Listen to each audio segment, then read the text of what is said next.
Lesson 1A, Exercises 5 and 6. 1.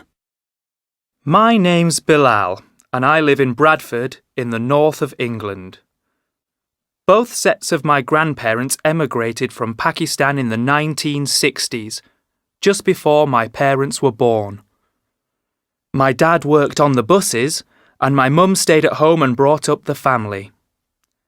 Dad would like a change of career, but it's a bit late for him now to change jobs. I think he's just looking forward to retiring.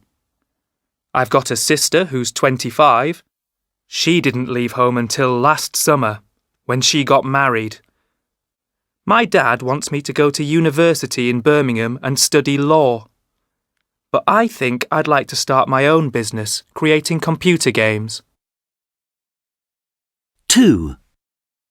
Tell me a bit about your background, Sandra. Well, I grew up in the village where my family has lived for generations. My great-great-granddad moved here from Birmingham in the 1930s looking for work. What kind of work did he find? He found a job on a farm just outside the village.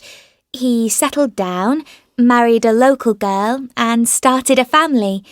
They worked incredibly hard and over the years they managed to save quite a bit of money and eventually bought a small farmhouse with some land. And does your family still own that land? Yes, it does. My great-great-grandparents had a son. When he got married, he bought more land, and now the farm is quite big. I don't have any brothers or sisters, so one day I'll inherit it and keep it running. 3. My mum met my dad while she was on holiday in France. She's British and he's French. They fell in love, got engaged after a week, and were married a month later. And then I was born. They named me Charlotte, as it's both an English and a French name. Anyway, unfortunately, the marriage didn't last. They split up when I was just a toddler and got divorced a few months later. I was brought up by my mum after she moved back to the UK. It was tough for her, being a single parent, but she went to university, got a degree, and then became a teacher. She met my stepdad at university, and they've been married for about 10 years.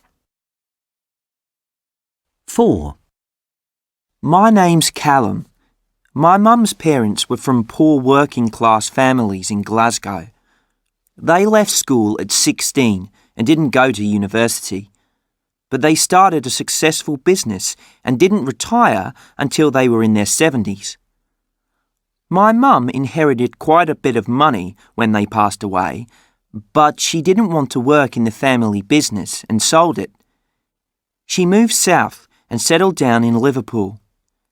She got married and took an office job, but she soon wanted a change of career. I think she was fed up with the cold, wet weather too, because she persuaded my dad to emigrate to Australia when I was 2. I'd love to visit Glasgow and Liverpool one day and see where my mum and her parents lived before emigrating.